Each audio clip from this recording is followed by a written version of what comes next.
BRICS recently ਤੁਸੀਂ ਇਸ word ਬਾਰੇ ਬਹੁਤ ਸੁਣਿਆ ਹੋਣਾ ਤੇ ਜਦੋਂ ਹੀ ਤੁਸੀਂ ਇਹ ਵਰਡ ਸੁਣ ਰਹੇ ਹੋ ਤੁਹਾਡੇ ਦਿਮਾਗ ਦੇ ਵਿੱਚ ਆ ਰਿਹਾ ਆ US economy going to crash, US dollar going to crash,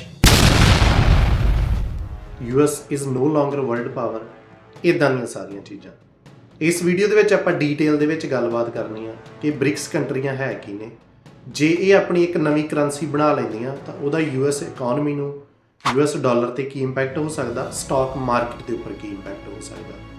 ਜੇ ਇਹ ਕੰਟਰੀਜ਼ ਜਿਹੜੀ ਆਇਲ ਦੀ ਟ੍ਰੇਡ ਆ ਆਪਣੀ ਕਰੰਸੀ ਦੇ ਵਿੱਚ ਕਰਨ ਲੱਗ ਜਾਂਦੀਆਂ ਤਾਂ ਉਸ ਦਾ ਜਿਹੜਾ ਆ ਯੂਐਸ ਇਕਨੋਮੀ ਤੇ ਯੂਐਸ ਡਾਲਰ ਤੇ ਯੂਐਸ ਮਾਰਕੀਟ ਦੇ ਉੱਪਰ ਕੀ ਅਸਰ ਹੋ ਸਕਦਾ। ਸੋ ਵੀਡੀਓ ਨੂੰ ਧਿਆਨ ਦੇ ਨਾਲ ਦੇਖਿਓ, you will learn a lot from hair.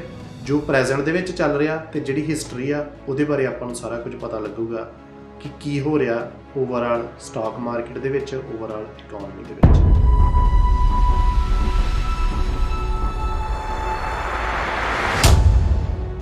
ਸਭ ਤੋਂ ਪਹਿਲਾਂ what is BRICS. So BRICS is economic alliance of 5 emerging countries ਜਿਨ੍ਹਾਂ ਦੀ ਇਕਨੋਮੀ ਅਮਰਜ ਕਰ ਰਹੀ ਹੈ, ਜਿਸ ਦੇ ਵਿੱਚ ਆ ਜਾਂਦਾ ਆ Brazil, Russia, India, China and south Africa.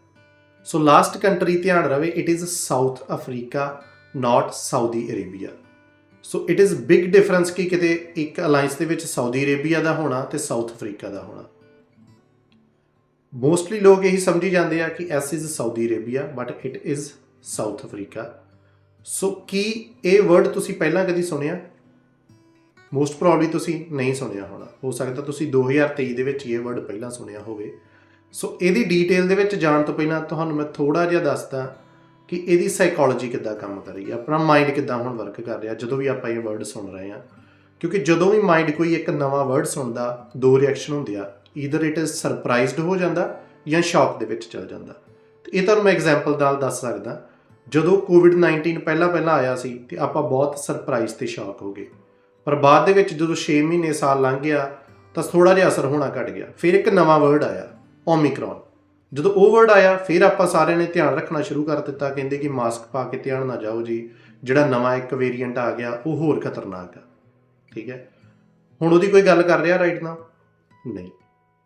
ਇੱਦਾਂ ਜਦੋਂ ਰਸ਼ੀਆ ਯੂਕਰੇਨ ਦੀ ਨਵੀਂ ਵਾਰ ਲੱਗੀ ਆ, ਹਰ ਇੱਕ ਨਿਊਜ਼ ਚੈਨਲ ਤੇ ਹਰੇਕ ਜਗ੍ਹਾ ਤੇ ਇਹ ਚੀਜ਼ ਹੈਗੀ ਸੀ, ਕੀ ਰਾਈਟ ਨਾ ਉਹਦੀ ਕੋਈ ਗੱਲ ਕਰ ਰਿਹਾ? ਨਹੀਂ। ਠੀਕ ਹੈ, ਕੀ ਅਜੇ ਵੀ ਉੱਥੇ ਮਜਾਈਨਾਂ ਡਿੱਗ ਰਹੀਆਂ, ਅਜੇ ਵੀ ਉਹ ਸੇਮ ਚੀਜ਼ ਹੋ ਰਹੀ ਆ, ਸਾਰਾ ਕੁਝ ਸੇਮ ਹੀ ਹੈ। ਇੱਦਾਂ ਹੀ ਇੱਕ ਵਰਡ ਆਇਆ ਸੀ ਮੰਕੀ ਪੌਕਸ। ਠੀਕ ਹੈ, ਜਦੋਂ ਨਵਾਂ ਆਇਆ ਸਾਰੇ ਨਿਊਜ਼ ਚੈਨਲਾਂ ਤੇ ਸਾਰਿਆਂ ਤੇ ਚੱਲਿਆ, ਬਟ ਕੀ ਰਾਈਟ ਨਾ ਕੋਈ ਉਹਦੀ ਗੱਲ ਕਰ ਰਿਹਾ? ਨਹੀਂ। ਇੱਦਾਂ ਹੀ ਤੁਸੀਂ ਦੇਖੋਗੇ ਕਿ ਬ੍ਰਿਕਸ ਵਰਡ ਆ, ਤੁਸੀਂ ਇਹ ਵੀਡੀਓ ਨੂੰ 6 ਮਹੀਨੇ ਸਾਲ ਬਾਅਦ ਆਣ ਕੇ ਦੇਖ ਲਿਓ, ਕੋਈ ਵੀ ਇਸ ਚੀਜ਼ ਬਾਰੇ ਦੁਬਾਰਾ ਗੱਲ ਨਹੀਂ ਕਰ ਰਿਹਾ ਹੋਊਗਾ। ਸੋ ਥੋੜ੍ਹਾ ਜਿਹਾ ਸਾਈਕੋਲੋਜੀ ਕੀ ਹੈ ਕਿ ਜਦੋਂ ਆਪਾਂ ਇੱਕ ਵਰਡ ਨਵਾਂ ਸੁਣਦੇ ਹਾਂ, ਆਪਣਾ ਜਿਹੜਾ ਇੱਕ ਸ਼ੌਕ ਹੁੰਦਾ ਆ, ਸਰਪ੍ਰਾਈਜ਼ ਹੁੰਦਾ ਮਾਈਂਡ, ਉਹ ਚੀਜ਼ ਹੋ ਰਹੀ ਆ। ਨਾਲ ਦੀ ਨਾਲ ਜਿਹੜੇ ਨਿਊਜ਼ ਚੈਨਲ ਨੇ ਉਹਨਾਂ ਨੂੰ ਕੀ ਆ ਕਿ ਆਪਣੀ ਮਸ਼ਹੂਰੀ ਚਾਹੀਦੀ ਹੈ, ਉਹ ਇੱਦਾਂ ਦਾ ਮੁੱਦਾ ਚੱਕ ਕੇ ਵਾਰ-ਵਾਰ ਪਲੇ ਕਰਦੇ ਨੇ ਤੇ ਆਪਾਂ ਨੂੰ ਸੁਣਨ ਨੂੰ ਮਿਲਦਾ। ਉਸ ਤੋਂ ਬਾਅਦ ਕਈ ਇਨਫਲੂਐਂਸਰ ਆ ਜਾਂਦੇ ਨੇ ਮੇਰੇ ਵਰਗੇ ਟਿਕਟੌਕ ਤੇ, ਉਹ ਵੀ 4 ਵਿਊ ਲੈਣ ਲਈ ਗੱਲ ਨੂੰ ਮੋਰ ਕਰੋੜ ਕੇ ਤੇ ਕਾਫੀ ਵੱਡੀ ਬਣਾ ਕੇ ਦੱਸਦੇ ਨੇ ਤਾਂ ਕਿ ਸਾਰੇ ਉਹਨਾਂ ਦੀ ਵੀਡੀਓ ਦੇਖਣ। ਪਰ ਇਸ ਵੀਡੀਓ ਦੇ ਵਿੱਚ ਤੁਹਾਨੂੰ ਮੈਂ ਦੱਸੂਗਾ ਕਿ ਡੀਟੇਲ ਦੇ ਵਿੱਚ ਹੋ ਕੀ ਰਿਹਾ ਆ, ਕਿ ਇਸ ਚੀਜ਼ ਦਾ ਅਸਰ ਆਪਾਂ ਨੂੰ ਰਾਈਟ ਵੀ ਦੇਖਣ ਨੂੰ ਮਿਲੂਗਾ ਜਾਂ ਕੁਝ ਸਾਲਾਂ ਤੱਕ ਜਾਂ ਕੁਝ ਦਹਾਕਿਆਂ ਤੱਕ ਦੇਖਣ ਨੂੰ ਮਿਲ ਸਕਦਾ। ਸੋ ਇਸ ਲਈ ਜਦੋਂ ਕੋਈ ਵੀ ਨਵੀਂ ਚੀਜ਼ ਸੁਣਦੇ ਆ ਉਦੋਂ ਡਰ ਨਹੀਂ ਜਾਣਾ, ਉਹਦੇ ਬਾਰੇ ਥੋੜ੍ਹੀ ਜਿਹੀ ਪੁੱਛ ਪੜਤਾਲ ਕਰੋ, ਸਰਚ ਕਰੋ ਕਿ ਉਹ ਹੈ ਕੀ ਆ। ਇਹ ਬ੍ਰਿਕਸ ਕੋਈ ਨਵਾਂ ਅਲਾਈਅੰਸ ਨਹੀਂ ਆ। ਇਹ ਕਦੋਂ ਬਣਿਆ? It was made more than 20 years ago, 2 ਦਹਾਕੇ ਪਹਿਲਾਂ ਬਣਿਆ ਹੋਇਆ 2001 ਦੇ ਵਿੱਚ। ਪਰ ਆਪਾਂ ਕਦੇ ਇਸ ਬਾਰੇ ਇੰਨੀ ਗੱਲਬਾਤ ਨਹੀਂ ਸੁਣੀ, ਹੁਣ ਹੀ ਸੁਣ ਰਹੇ ਹਾਂ। ਤੇ ਬ੍ਰਿਕਸ ਜਿਹੜਾ ਕੰਟਰੀਆਂ ਦਾ ਅਲਾਈਅੰਸ ਹੋਇਆ ਵਾ ਬਹੁਤ ਟਾਈਮ ਪਹਿਲਾਂ ਹੋਇਆ ਮਰਜਿੰਗ ਇਕਨੋਮੀਜ਼ ਦਾ, ਤੇ ਇਹ ਇੱਕ ਇਕਨੋਮਿਕ ਅਲਾਈਅੰਸ ਆ। ਇਸ ਦੇ ਵਿੱਚ ਇੱਕ ਦੂਸਰੀ ਕੰਟਰੀ ਨੂੰ ਕੋਈ ਮਿਲਟਰੀ ਦੀ ਹੈਲਪ ਨਹੀਂ ਦਿੱਤੀ ਜਾਊਗੀ, ਸਿਰਫ ਇਹੀ ਆ ਕਿ ਇਕਨੋਮੀ ਦੀ ਹੈਲਪ ਇੱਕ ਦੂਸਰੀ ਕੰਟਰੀ ਦੀ ਹੋ ਸਕਦੀ ਹੈ। ਹੁਣ ਇਹ ਕੰਟਰੀਜ਼ ਦਾ ਜਿਹੜਾ ਅਲਾਈਅੰਸ ਬਣਿਆ 2013 ਦੇ ਵਿੱਚ, ਇਹਨਾਂ ਦੀ ਜਿਹੜੀ GDP ਸੀ ਓਵਰਆਲ ਸਾਰਿਆਂ ਦੀ, ਉਹ ਹੈਗੀ ਸੀ ਓਵਰਆਲ ਇਕਨੋਮੀ ਦਾ ਅਰਾਊਂਡ 27%। ਤੇ ਹੁਣ 2022 ਦੇ ਵਿੱਚ ਇਹ ਵੱਧ ਕੇ ਹੋ ਗਿਆ 2021-22 ਦੇ ਵਿੱਚ 32%। ਇਹਨਾਂ ਦੀ ਜਿਹੜੀ ਪਾਪੂਲੇਸ਼ਨ ਸੀ ਓਵਰਆਲ ਆਪਾਂ ਵਰਲਡ ਦੀ ਕਹਿ ਲਈਏ ਤਾਂ ਉਹਦਾ ਹਿੱਸਾ ਸੀ ਇਹਨਾਂ ਦੀ ਪਾਪੂਲੇਸ਼ਨ 2013 ਦੇ ਵਿੱਚ ਅਰਾਊਂਡ 40%, ਤੇ 2021-22 ਦੇ ਵਿੱਚ ਵੀ ਅਰਾਊਂਡ ਸੇਮ ਪਰਸੈਂਟੇਜ ਹੀ ਆ, ਥੋੜ੍ਹੀ ਬਹੁਤ ਵਧੀ ਆ ਕਿਉਂਕਿ ਜਿਹੜੀਆਂ ਬਾਕੀ ਕੰਟਰੀਜ਼ ਨੇ ਪਾਪੂਲੇਸ਼ਨ ਉਹਨਾਂ ਦੀ ਵੀ ਵੱਧ ਰਹੀ ਆ ਨਾਲ ਦੀ ਨਾਲ। ਸਭ ਤੋਂ ਪਹਿਲਾਂ ਆਪਾਂ ਦੇਖਦੇ ਹਾਂ ਕਿ ਜਿਹੜੇ ਇਹ ਬ੍ਰਿਕਸ ਕੰਟਰੀਜ਼ ਨੇ ਇੱਕ ਨਵੀਂ ਕਰੰਸੀ ਬਣਾਉਣ ਦੀ ਗੱਲ ਕਰ ਰਹੀਆਂ ਨੇ, ਤੇ ਕਰੰਸੀ ਕਿਉਂ ਬਣਾ ਰਹੀਆਂ ਨੇ? ਤਾਂ ਕਿ ਉਹ ਸੈਂਕਸ਼ਨ ਤੋਂ ਬਚ ਸਕਣ ਤੇ ਆਪਸ ਦੇ ਵਿੱਚ ਟ੍ਰੇਡ ਉਹਨਾਂ ਕਰੰਸੀ ਦੇ ਵਿੱਚ ਕਰ ਸਕਣ। ਸੋ ਇਹ ਸਾਰੀ ਗੱਲਬਾਤ ਇਹਨਾਂ ਦੀ ਰੀਸੈਂਟ ਮੀਟਿੰਗਸ ਦੇ ਵਿੱਚ ਜਾਂ ਆਪਾਂ ਲਾਸਟ ਈਅਰ ਦੇ ਵਿੱਚ ਦੇਖੀਏ ਸਟਾਰਟ ਹੋਈ ਆ, ਜਦੋਂ ਕਿ ਰਸ਼ੀਆ ਨੂੰ ਬਹੁਤ ਸਾਰੀਆਂ ਸੈਂਕਸ਼ਨ ਲਗਾ ਦਿੱਤੀਆਂ USA ਨੇ, ਤੇ they are looking for alternative ਕਿ ਜਿਹਦੇ ਨਾਲ ਆਪਾਂ ਟ੍ਰੇਡ ਕਰ ਸਕੀਏ ਆਪਸ ਦੇ ਵਿੱਚ ਹੋਰ ਕੰਟਰੀਜ਼। ਈਵਨ ਦੋ ਕਿ ਇਹ ਆਲਰੇਡੀ ਆਪਣੇ ਜਿਹੜੇ ਆ ਚਾਈਨੀਜ਼ ਆਪਣੀ ਕਰੰਸੀ ਦੇ ਵਿੱਚ ਤੇ ਰਸ਼ੀਅਨ ਆਪਣੀ ਕਰੰਸੀ ਦੇ ਵਿੱਚ ਟ੍ਰੇਡ ਕਰ ਰਹੇ ਨੇ। ਜੇ ਕੋਈ ਵੀ ਆਇਲ ਦਾ ਟ੍ਰੇਡ ਹੁੰਦਾ ਤਾਂ ਉਹ ਪਾਸਟ ਦੇ ਵਿੱਚ ਵੀ ਟ੍ਰਾਂਜੈਕਸ਼ਨਾਂ ਡਨ ਹੋਈਆਂ ਨੇ। ਪਰ ਇਹ ਰੀਸੈਂਟ ਮੀਟਿੰਗ ਫਸਟ ਮੀਟਿੰਗ ਇਹਨਾਂ ਦੀ ਨਹੀਂ ਸੀ। 2001 ਤੋਂ ਬਾਅਦ ਜਦੋਂ ਇਹ ਅਲਾਈਅੰਸ ਬਣਿਆ ਤਾਂ ਇਹਨਾਂ ਦੀਆਂ ਪਹਿਲਾਂ ਵੀ ਮੀਟਿੰਗਾਂ ਹੁੰਦੀਆਂ ਰਹੀਆਂ। 2006 ਦੇ ਵਿੱਚ ਇਹਨਾਂ ਦੀ ਇਨਫੋਰਮਲ ਜਿਹੜੀ ਆ ਮੀਟਿੰਗਸ ਸਟਾਰਟ ਹੋਈਆਂ, ਪਰ ਬਾਅਦ ਦੇ ਵਿੱਚ ਇਹਨਾਂ ਨੇ formal meeting since then almost 12 ਮੀਟਿੰਗਾਂ 13 ਮੀਟਿੰਗਾਂ ਕੀਤੀਆਂ। ਜਿਹੜੀ ਕਿ ਪਹਿਲੀ ਇਹਨਾਂ ਦੀ ਫਾਰਮਲ ਮੀਟਿੰਗ 2009 ਦੇ ਵਿੱਚ ਹੋਈ, ਉਸ ਤੋਂ ਬਾਅਦ 2010 ਦੇ ਵਿੱਚ, 2011, 12, 13, 14, 15, 16, 17, ਫਿਰ ਬਾਅਦ ਦੇ ਵਿੱਚ 18 ਦੇ ਵਿੱਚ, 19 ਦੇ ਵਿੱਚ, 20 ਦੇ ਵਿੱਚ, ਤੇ ਅੱਗੇ ਇੱਦਾਂ ਹੀ ਹਰ ਸਾਲ ਇਹਨਾਂ ਦੀ ਜਿਹੜੀ ਫਾਰਮਲ ਮੀਟਿੰਗ ਹੋ ਰਹੀ ਆ। ਹਰ ਮੀਟਿੰਗ ਦੇ ਵਿੱਚ ਕੁਛ ਨਾ ਕੁਛ ਡਿਸਕਸ ਹੁੰਦਾ ਆ, ਪਰ ਰਾਈਟ ਨਾਓ ਥੋੜ੍ਹਾ ਜਿਹਾ ਜ਼ਿਆਦਾ ਰੌਲਾ ਕਿਉਂ ਪੈ ਰਿਹਾ, ਇੱਕ ਹੌਟ ਟੌਪਿਕ ਕਿਉਂ ਬਣ ਗਿਆ? ਕਿਉਂਕਿ ਉਹਨਾਂ ਨੇ ਜਦੋਂ ਗੱਲ ਕੀਤੀ ਆ ਨਵੀਂ ਕਰੰਸੀ ਲਿਆਉਣ ਦੇ ਬਾਰੇ। ਹੁਣ ਇਹ ਨਵੀਂ ਕਰੰਸੀ ਲਿਆਉਣ ਦਾ ਮੇਨ ਮੁੱਦਾ ਇਹੀ ਆ ਸੈਂਕਸ਼ਨ ਤੋਂ ਬਚਿਆ ਜਾਵੇ, ਬਟ ਨਾਲ ਦੀ ਨਾਲ ਸੈਕੰਡ ਕਾਰਨ ਕੀ ਹੈ ਕਿ ਡਾਲਰ ਨੂੰ ਡੀ-ਡਾਲਰਾਈਜ਼ ਕੀਤਾ ਜਾਵੇ ਇਕਨੋਮੀ ਨੂੰ। ਬੇਸਿਕਲੀ ਕਿ ਜਿਹੜੀਆਂ ਵੀ ਇਹਨਾਂ ਕੰਟਰੀ ਦੀਆਂ ਟ੍ਰੇਡਸ ਨੇ ਜਾਂ ਸਾਰੀ ਵਰਲਡ ਦੀ ਇਕਨੋਮੀ ਆ, ਉਹਨੂੰ US ਡਾਲਰ ਤੋਂ ਦੂਰ ਲਿਜਾਇਆ ਜਾਵੇ। ਹੁਣ US ਡਾਲਰ ਕੀ ਹੈ ਕਿ 1944 ਦੇ ਵਿੱਚ ਇੱਕ ਰਿਜ਼ਰਵ ਕਰੰਸੀ ਬਣ ਗਿਆ ਸੀ ਵਰਲਡ ਦੇ ਵਿੱਚ, ਜਿਹਦੇ ਨਾਲ ਬਹੁਤ ਸਾਰੀਆਂ ਜਿਹੜੀਆਂ ਟ੍ਰਾਂਜੈਕਸ਼ਨ ਨੇ, ਇਹ ਟ੍ਰੇਡ ਨੇ, ਉਹ ਸਾਰੀਆਂ ਕੰਟਰੀਜ਼ ਦੀ ਆਪਸ ਦੇ ਵਿੱਚ ਹੁੰਦੀਆਂ। ਹੁਣ ਉਹ ਚੀਜ਼ ਹੈ ਇੱਕ ਜਿਹੜੀ ਵਰਲਡ ਡੋਮੀਨੈਂਸ US ਦੀ ਆ, ਉਦੋਂ ਤੋਂ ਹੀ ਬਣੀ ਹੋਈ ਆ। ਇਹ ਸੇਮ ਚੀਜ਼ ਜਿਹੜੀਆਂ ਹੁਣ ਇਹ ਕੰਟਰੀਆਂ ਕਰਨ ਦੀ ਕੋਸ਼ਿਸ਼ ਕਰ ਰਹੀਆਂ ਨੇ, ਇਹ ਆਲਰੇਡੀ ਪਹਿਲਾਂ ਵੀ ਬਹੁਤ ਸਾਰੀਆਂ ਕੰਟਰੀਜ਼ ਨੇ ਟਰਾਈ ਕੀਤਾ ਕਰਨ ਦਾ, ਪਰ ਉਹਨਾਂ ਨਾਲ ਕੀ ਹੋਇਆ ਮੈਂ ਇਸ ਵੀਡੀਓ ਦੇ ਵਿੱਚ ਤੁਹਾਨੂੰ ਐਂਡ ਦੇ ਵਿੱਚ ਦੱਸੂਗਾ। ਪਰ ਪਹਿਲਾ ਮੁੱਦਾ ਇਹਨਾਂ ਦਾ ਕੀ ਆ ਕਿ ਜਿਹੜੀ ਵੀ ਟ੍ਰਾਂਜੈਕਸ਼ਨ ਹੋ ਰਹੀ ਆ ਹੁਣ ਰਾਈਟ ਨਾਓ ਸਵਿਫਟ ਦੇ ਥਰੂ ਹੁੰਦੀ ਹੈ। ਸੋ ਸਵਿਫਟ ਕੀ ਹੈ? SWIFT stands for society for world wide interbank financial telecommunication, ਜਿਸ ਦੇ ਥਰੂ ਸਾਰੀਆਂ ਜਿਹੜੀਆਂ ਇੰਟਰਨੈਸ਼ਨਲ ਟ੍ਰਾਂਜੈਕਸ਼ਨ ਹੋ ਰਹੀਆਂ ਨੇ, ਜੇ ਆਪਣਾ ਸਾਰਾ ਸਿਸਟਮ ਟ੍ਰਾਂਜੈਕਸ਼ਨ ਉਸ ਤੋਂ ਪਰਾਂ ਲਿਆ ਜਾਂਦੇ ਨੇ ਤਾਂ ਜਿਹੜਾ ਸੈਂਕਸ਼ਨ ਦਾ ਡਰ ਆ ਇਹਨਾਂ ਨੂੰ ਉਹ ਖਤਮ ਹੋ ਜਾਊਗਾ। ਪਰ ਨਾਲ ਦੀ ਨਾਲ ਇਹ ਦੇਖੀਏ ਕਿ ਉਹਨਾਂ ਨੈਕਸਟ ਕੀ ਗੱਲਬਾਤ ਕਹੀ ਹੈ। ਇੱਕ ਤਾਂ ਕਰੰਸੀ ਨਵੀਂ ਬਣਾ ਰਹੇ ਨੇ, ਉੱਤੇ ਵਰਕ ਕਰ ਰਹੇ ਨੇ, ਪਰ ਜਿਹੜੀ ਉਹ ਕਰੰਸੀ ਆ ਉਹਨਾਂ ਕਿਹਾ ਕਿ ਉਹ US ਡਾਲਰ ਤੇ ਯੂਰੋ ਨੂੰ ਡਿਫੈਂਡ ਨਹੀਂ ਕਰੂਗੀ। ਤੇ ਨੈਕਸਟ ਜਿਹੜੀ ਗੱਲਬਾਤ ਉਹਨਾਂ ਕਹੀ, ਕਿਉਂਕਿ ਜਦੋਂ ਕੋਈ ਵੀ ਕਰੰਸੀ ਬਣਦੀ ਹੈ ਕਿਸੇ ਵੀ ਕੰਟਰੀ ਦੇ ਵਿੱਚ ਜਾਂ ਜਿਹਦੇ ਵਿੱਚ ਇੰਟਰਨੈਸ਼ਨਲ ਟ੍ਰੇਡ ਹੋਣਾ ਹੁੰਦਾ, ਉਹ ਕਿਸੇ ਨਾ ਕਿਸੇ ਚੀਜ਼ ਤੇ ਬੇਸਡ ਹੁੰਦੀ ਹੈ, ਜਾਂ ਤੇ ਗੋਲਡ ਤੇ ਜਾਂ ਆਇਲ ਤੇ ਜਾਂ ਕਿਸੇ ਨਾ ਕਿਸੇ ਚੀਜ਼ ਦੇ ਉੱਪਰ, ਕਿਉਂਕਿ ਉੱਦਾਂ ਦੇ ਆਪਾਂ ਨੂੰ ਪਤਾ ਹੀ ਨਹੀਂ ਲੱਗਣਾ ਕਿ ਕਿਹੜੀ ਕੰਟਰੀ ਨੂੰ ਕਿੰਨੀ ਕਰੰਸੀ ਅਲਾਟ ਕੀਤੀ ਜਾਵੇ, ਕਿਹਦੇ ਬੇਸ ਦੇ ਉੱਪਰ, ਕਿੰਨੇ ਲਈ ਉਹ ਕੁਆਲੀਫਾਈ ਕਰ ਰਹੇ ਨੇ। ਹੁਣ ਉਹਨਾਂ ਨੇ ਕਿਹਾ ਕਿ ਜਿਹੜੀ ਇਹ ਕਰੰਸੀ ਆ ਇਹ ਬੇਸਡ ਹੋਊਗੀ ਗੋਲਡ ਤੇ ਹੋਰ ਜਿਹੜੇ ਅਰਥ ਦੇ ਰੇਅਰ ਮੈਟਲਸ ਨੇ।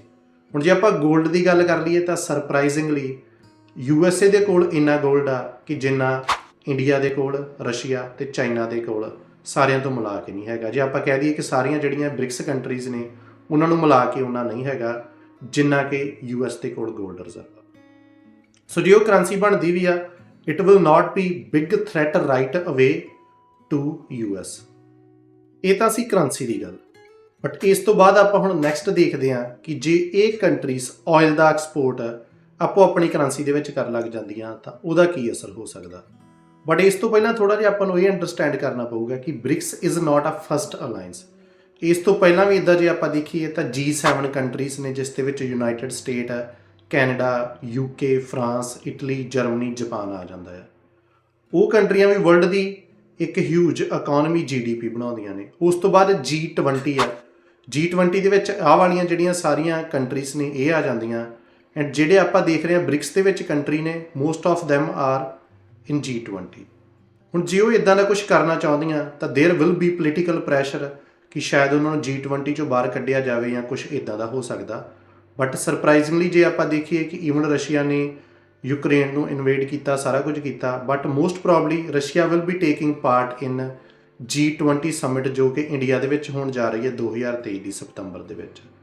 ਸੋ these countries in order to grow they have to stay together. But ਜੇ ਇਹ ਨਵੀਂ ਕਰੰਸੀ ਬਣ ਜਾਂਦੀ ਆ it will not be a right way big impact on US dollar. Yes, it will be maybe in this generation, in next 20 30 years 40 years, or maybe next generation, ਉਦੋਂ ਜਾ ਕੇ ਕੁਝ ਨਾ ਕੁਝ ਹੋ ਸਕਦਾ, ਬਟ ਰਾਈਟ ਵੇ ਟ੍ਰੇਡ ਕਰਨ ਦੇ ਨਾਲ ਇੰਨਾ ਜ਼ਿਆਦਾ ਕੁਝ ਨਹੀਂ ਹੋਊਗਾ। ਉਹਦਾ ਕਾਰਨ ਕੀ ਹੈ? ਉਹਦਾ ਕਾਰਨ ਇਹੀ ਹੈ ਕਿ IMF control a lot of it. IMF ਕੀ ਆ? ਇੰਟਰਨੈਸ਼ਨਲ ਮੋਨੀਟਰੀ ਫੰਡ, ਜੋ ਕਿ ਬਹੁਤ ਸਾਰੀ ਕੰਟਰੀਜ਼ ਨੂੰ ਲੋਨ ਦਿੰਦਾ, ਜੋ ਅਜੇ ਵੀ ਜੇ ਆਪਾਂ ਦੇਖੀਏ ਤਾਂ US ਡਾਲਰ ਦੇ ਵਿੱਚ ਹੀ ਕਾਊਂਟ ਕੀਤਾ ਜਾਂਦਾ ਆ। ਇਸ ਤੋਂ ਵੀ ਬਚਣ ਲਈ ਜਿਹੜੀਆਂ ਬ੍ਰਿਕਸ ਕੰਟਰੀਜ਼ ਨੇ, ਉਹਨਾਂ ਨੇ ਇੱਕ ਨਵੀਂ ਬੈਂਕ ਬਣਾ ਦਿੱਤੀ ਜਿਸ ਨੂੰ ਨਾਮ ਦਿੱਤਾ ਗਿਆ NDB, ਨਿਊ ਡਿਵੈਲਪਮੈਂਟ ਬੈਂਕ, ਕਿਉਂਕਿ ਬਹੁਤ ਸਾਰੀਆਂ ਜਿਹੜੀਆਂ ਅਮਰਜਿੰਗ ਕੰਟਰੀ ਸੀ ਉਹ IMF ਤੋਂ ਬਹੁਤ ਸਾਰੇ ਲੋਨ ਲਈ ਕੁਆਲੀਫਾਈ ਨਹੀਂ ਸੀ ਕਰ ਪਾਉਂਦੀਆਂ। ਹੁਣ ਜਿਹੜੀਆਂ ਇਹ ਬ੍ਰਿਕਸ ਕੰਟਰੀਜ਼ ਨੇ, ਇਹਨਾਂ ਨੇ ਆਪਣਾ ਅਲਾਈਅੰਸ ਕਰਕੇ ਤੇ ਉਹਦੇ ਵਿੱਚ ਕੰਟਰੀਬਿਊਟ ਕਰਕੇ ਉਹ ਇੱਕ ਬੈਂਕ ਬਣਾਈ, ਜਿਹਨੇ ਕਿ ਹੁਣ ਤੱਕ ਸਿਰਫ 280 ਬਿਲੀਅਨ ਡਾਲਰ ਦਾ ਹੀ ਲੋਨ ਦਿੱਤਾ ਹੈ, ਜਿਹੜਾ ਕਿ ਇੰਨਾ ਜ਼ਿਆਦਾ ਨਹੀਂ ਆ। ਜੇ ਆਪਾਂ ਕੰਟਰੀਜ਼ ਦੀ ਗੱਲ ਕਰ ਦਈਏ ਤਾਂ ਕੰਟਰੀਜ਼ ਦੇ ਵਿੱਚ ਟ੍ਰਿਲੀਅਨਸ ਆਫ ਡਾਲਰ ਦਾ ਲੋਨ ਹੋ ਸਕਦਾ। So this is not a big deal.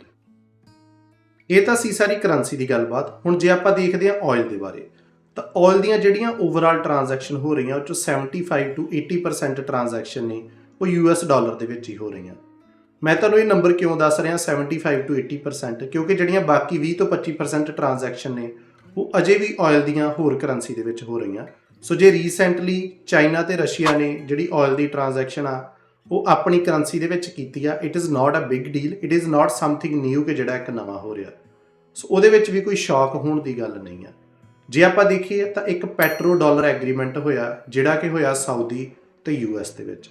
ਉਸ ਦੇ ਵਿੱਚ ਇਹੀ ਲਿਖਿਆ ਹੋਇਆ ਕਿ ਜਿਹੜਾ ਸਾਊਦੀ ਅਰੇਬੀਆ ਆ, ਜਿਹੜਾ ਕਿ ਬਿਗੈਸਟ ਐਕਸਪੋਰਟਰ ਆਫ ਆਇਲ ਆਪਾਂ ਕਹਿ ਸਕਦੇ ਹਾਂ ਦੁਨੀਆ ਦੇ ਵਿੱਚ, ਜਿਹੜਾ ਵੀ ਉਹ ਆਇਲ ਦਾ ਐਕਸਪੋਰਟ ਕਰੂਗਾ ਉਹ US ਕਰੰਸੀ ਦੇ ਵਿੱਚ ਹੀ ਹੋਊਗਾ, ਤੇ ਉਹ ਕਰ ਰਿਹਾ ਹੁਣ ਤੱਕ। ਬਟ ਆਨਸਰ ਇਜ਼ ਯੈਸ ਕਿ ਸਾਊਦੀ ਅਰੇਬੀਆ ਵੀ ਡੀ-ਡਾਲਰਾਈਜ਼ ਹੋਣਾ ਚਾਹੁੰਦਾ। ਜੇ ਆਪਾਂ ਕਹੀਏ ਤਾਂ ਡਾਲਰ ਤੋਂ ਦੂਰ ਜਾ ਕੇ ਕਿਸੇ ਹੋਰ ਕਰੰਸੀ ਦੇ ਵਿੱਚ ਜਿਹੜੀ ਆ ਟ੍ਰਾਂਜੈਕਸ਼ਨ ਆ ਆਇਲ ਦੀ ਕਰਨਾ ਚਾਹੁੰਦਾ। ਇਸੇ ਕਾਰਨ ਕਰਕੇ ਜਿਹੜਾ ਮੋਨੀਟਰੀ ਪਾਲਿਸੀ ਆ, ਜਿਹੜਾ ਕਿ ਆਪਾਂ ਕਹਿ ਸਕਦੇ ਇੱਕ ਲੋਨ ਲੈ ਰਹੇ ਆ US ਡਾਲਰ ਨੂੰ ਦੇ ਕੇ, ਉਹ ਸਾਊਦੀ ਅਰੇਬੀਆ ਥੋੜ੍ਹਾ ਜਿਹਾ US ਡਾਲਰ ਤੋਂ ਰੀਸੈਂਟ ਈਅਰਸ ਦੇ ਵਿੱਚ ਦੂਰ ਹੋਣਾ ਸ਼ੁਰੂ ਹੋ ਗਿਆ। ਕੀ ਇਹ ਆਪਾਂ ਨੂੰ ਇੱਕ ਸਿਗਨਲ ਮਿਲ ਸਕਦਾ ਕਿ ਹਾਂ ਉਹ US ਡਾਲਰ ਤੋਂ ਦੂਰ ਹੋਣ ਕਰਕੇ ਕਿਸੇ ਹੋਰ ਕਰੰਸੀ ਦੇ ਵਿੱਚ ਕਰਨਾ ਚਾਹੁੰਦਾ? ਪੋਸੀਬਲੀ ਯੈਸ। ਪਰ ਜੇ ਆਪਾਂ ਦੇਖੀਏ ਤਾਂ ਪਾਸਟ ਦੇ ਵਿੱਚ ਇਹ ਚੀਜ਼ਾਂ ਹੋਰ ਵੀ ਕੰਟਰੀਜ਼ ਨੇ ਕਰਨ ਦੀ ਟਰਾਈ ਕੀਤੀਆਂ ਨੇ, ਪਰ ਉਹਨਾਂ ਦਾ ਕੀ ਹੋਇਆ ਇਹ ਥੋੜ੍ਹੀ ਜਿਹੀ ਤੁਸੀਂ ਹਿਸਟਰੀ ਆਪ ਡੀਟੇਲ ਦੇ ਵਿੱਚ ਪੜ੍ਹ ਲਿਓ। ਪਰ ਤੁਹਾਨੂੰ ਮੈਂ ਥੋੜ੍ਹਾ ਜਿਹਾ ਇੱਥੇ ਹਿੰਟ ਦੇ ਦੇਣਾ ਕਿ ਲੀਬੀਆ ਦੇ ਵਿੱਚ ਸਦਾਮ ਹੁਸੈਨ ਹੋਣਾ ਨੇ, ਗਦਾਫੀ ਹੋਣਾ ਨੇ ਸੇਮ ਚੀਜ਼ ਕਰਨ ਦੀ ਕੋਸ਼ਿਸ਼ ਕੀਤੀ ਸੀ, and what happened? US attacked them.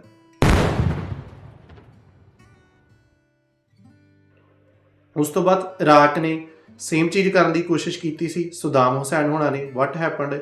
US attacked them.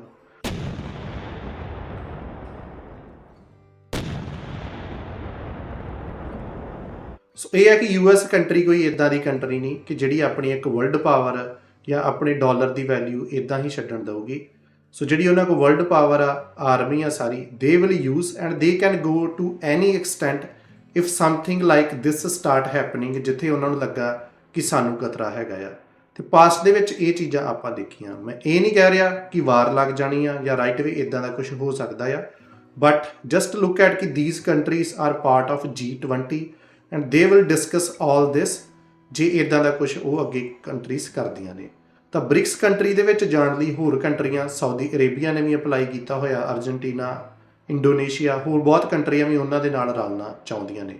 ਤੇ ਐਂਡ ਆਫ ਦਾ ਡੇ ਕਿਉਂਕਿ ਜਿਹੜਾ ਡਾਲਰ ਆ it is very very strong, ਤੇ ਡਾਲਰ ਜ਼ਿਆਦਾ ਸਟਰੋਂਗ ਹੋਣ ਕਰਕੇ ਦੂਸਰੀਆਂ ਕੰਟਰੀਆਂ ਦੀ ਕਰੰਸੀ ਵੀਕ ਹੋਣ ਕਰਕੇ ਉਹਨਾਂ ਨੂੰ ਬਹੁਤ ਜ਼ਿਆਦਾ ਘਾਟਾ ਪੈ ਜਾਂਦਾ ਜਦੋਂ ਉਹ ਟ੍ਰੇਡ ਕਰਦੇ ਨੇ US ਡਾਲਰ ਦੇ ਵਿੱਚ।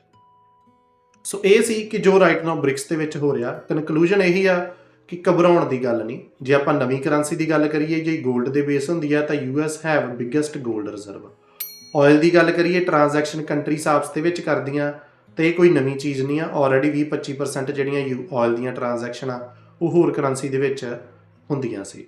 ਸੋ this is not something new ਕਿ ਜਿਹਦੇ ਬਾਰੇ ਤੁਹਾਨੂੰ ਇੱਕਦਮ ਡਰਨ ਦੀ ਲੋੜ ਆ, ਘਬਰਾਉਣ ਦੀ ਲੋੜ ਆ ਕਿ US ਜਿਹੜਾ ਵਾ ਡਾਲਰ ਇੱਕਦਮ ਕ੍ਰੈਸ਼ ਹੋ ਜਾਊਗਾ, US ਦੀ ਇਕਨੋਮੀ ਕ੍ਰੈਸ਼ ਹੋ ਜਾਊਗੀ। This is not going to happen right way. Maybe in next 20, 30, 50, 100 years there are chances ਕਿ ਜੇ ਉਹਨਾਂ ਦੇ ਨਾਲ ਜ਼ਿਆਦੀਆਂ ਕੰਟਰੀਜ਼ ਰਲ ਜਾਂਦੀਆਂ ਤਾਂ ਉਹ ਚੀਜ਼ ਵਰਕਆਊਟ ਕਰਦੀ ਆ, ਹੋ ਸਕਦੀ ਆ। But end of the countries US dollar ਤੋਂ US ਟ੍ਰੈਜਰੀ ਤੋਂ ਦੂਰ ਜਾਂਦੀਆਂ there will be bigger inflation. क्यों? ਉਹਦਾ ਕਾਰਨ ਇਹੀ ਹੈ ਕਿ ਜਿਹੜਾ US ਡਾਲਰ ਦੇ ਜਿਹੜੇ ਮੋਨਿਟਰੀ ਪਾਲਿਸੀ ਆ ਉੱਥੋਂ ਜਿਹੜੇ ਫੰਡ ਉਹਨਾਂ ਚੱਕੇ ਹੋਏ ਨੇ ਉਹ ਉਹਨਾਂ ਦੇ ਲਈ ਨੈਗੇਟਿਵ ਅਗੇਂਸਟ ਜਾ ਸਕਦੇ ਨੇ ਜਿਹੜਾ ਕੰਟਰੀਆਂ ਦੇ ਉੱਪਰ ਲੋਨ ਹੈਗਾ। ਸੋ ਹੋਪਫੁਲੀ ਤੁਹਾਨੂੰ ਵੀਡੀਓ ਵਧੀਆ ਲੱਗੀ ਹੋਊਗੀ, ਨੌਲੇਜ ਮਿਲੀ ਹੋਊਗੀ। ਬਾਕੀਆਂ ਦੇ ਨਾਲ ਵੀ ਸ਼ੇਅਰ ਕਰਿਓ ਤੇ ਚੈਨਲ ਨੂੰ ਸਬਸਕ੍ਰਾਈਬ ਜ਼ਰੂਰ ਕਰ ਲਿਓ। Thank you.